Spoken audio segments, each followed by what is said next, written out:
அனைவருக்கும் வணக்கம். 5ஆம் வகுப்பு பருவம் 3 அறிவியல் புத்தகத்தில் பாடம் 2 விலங்குகள் பாடத்தின் வினா விடைகளை பார்ப்போம்.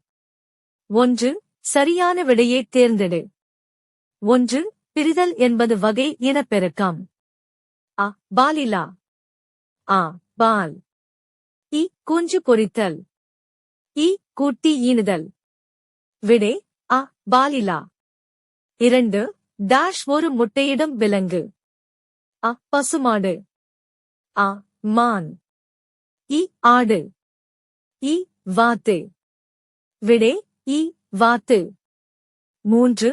அழியும் நிலையில் உள்ள விலங்குகள் டாஷில் பாதுகாக்கப்படுகின்றன. அ. அருங்காட்சியகம். ஆ. சர்க்கஸ். இ. பண்ணை. இ. சரணாலயம். விடை இ. சரணாலயம். 4. முண்டந்துறை சரணாலயம் டாஷ் மாவட்டத்தில் உள்ளது. அ. திருப்பூர். ஆ. திருவாரூர். திருநெல்வேலி. இ. திருவள்ளூர். விடை இ. திருநெல்வேலி. 5.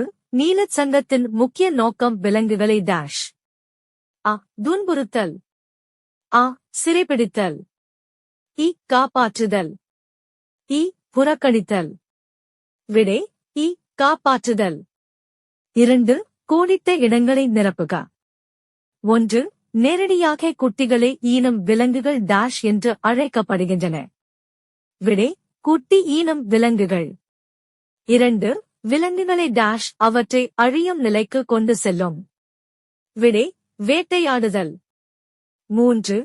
கீர் தேசிய பூங்கா டாஷ்க்கு பெயர் பெற்றது. விடை ஆசிய சிங்கத்துக்கு. 4. நீலச்சிலுவை சங்கம் என்பது ஒரு டாஷ் நல அமைப்பாகும். விடை விலங்குகளின். 5. நீலகிரி வரையாடு ஒரு டாஷ் இனமாகும். விடை அழியும் நிலையில் உள்ள இனமாகும். 3. பொருத்துக. சரியான விடையை பொருத்தியுள்ளோம். 1. கரு. கருமுட்டை. 2. குட்டியினம் விலங்கு. பூனை. 3. அழியும் நிலையில் உள்ள விலங்குகள் காண்டாமிருகம். 4. முதுமலை. யானை. 5. தூண்டாதல். பாலிலா இனப்பெருக்கம். 4. சுருக்கமாக விடையளி. 1. கருவுறுதல் என்றால் என்ன? ஆண் உயிரணுக்கள் பெண் உயிரணுக்களைச் சென்றடையும் போது அவை ஒன்றோடொன்று இணைகின்றன. இந்த உயிரணுக்களின் இணைவு கருவுறுதல் எனப்படும். 2. பாலினப் பெருக்கத்தின் நிலைகள் யாவை?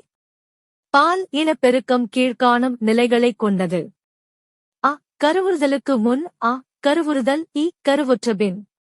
3. பாலிலா இனப்பெருக்கத்தின் பல்வேறு வகைகளைக் கூறுக.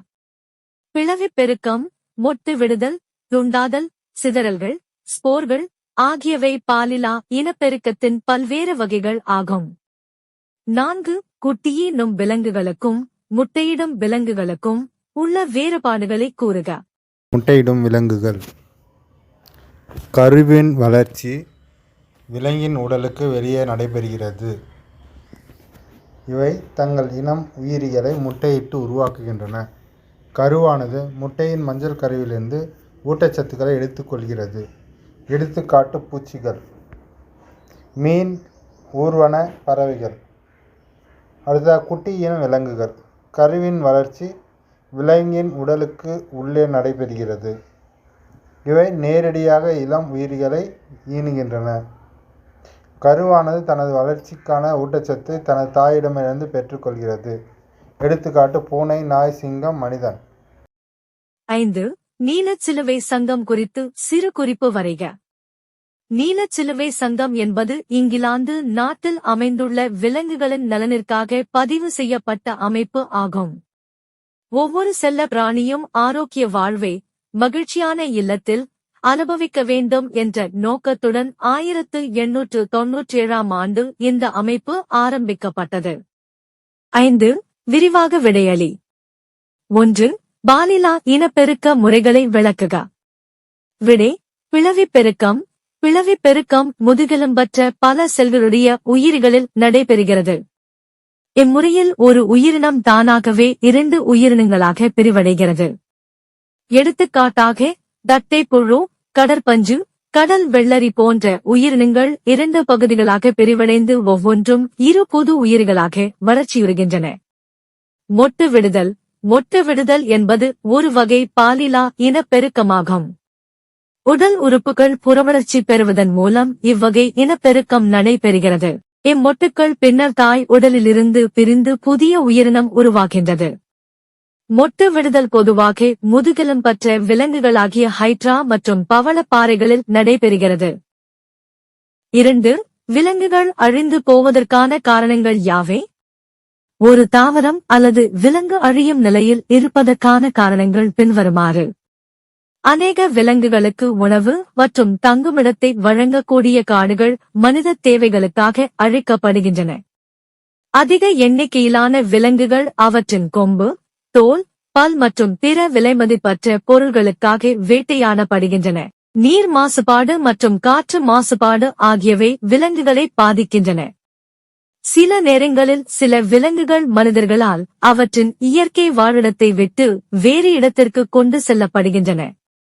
அவை அங்கு வாழ முடியாமல் அழிந்து விடுகின்றன. பூச்சிகள், புழுக்கள் மற்றும் களை செடிகளை அழிப்பதற்காக உபயோகிக்கப்படும் பூச்சிக்கொல்லி மருந்துகள் தாவரங்கள் மற்றும் விலங்குகளையும் பாதிக்கின்றன. இயற்கை பேரழிவுகளான வெள்ளம், புயல் மற்றும் தீ விபத்துகளாலும் இவை அழிகின்றன. 3. தேசிய பூங்காக்கள் மற்றும் வனவிலங்கு சரணாலயம் குறித்து விவரிக்க. தேசிய பூங்கா என்பது வன உயிரிகளின் நலனை பேணுவதற்கான பாதுகாக்கப்பட்ட நிலப்பரப்பு ஆகும். இப்பகுதிகளில் பல்வேறு தேவைகளுக்காக காடுகளை பயன்படுத்துதல், கால்நடை வளர்ப்பு மற்றும் பயிரிடுதல் போன்ற செயல்பாடுகளுக்கு அனுமதி இல்லை.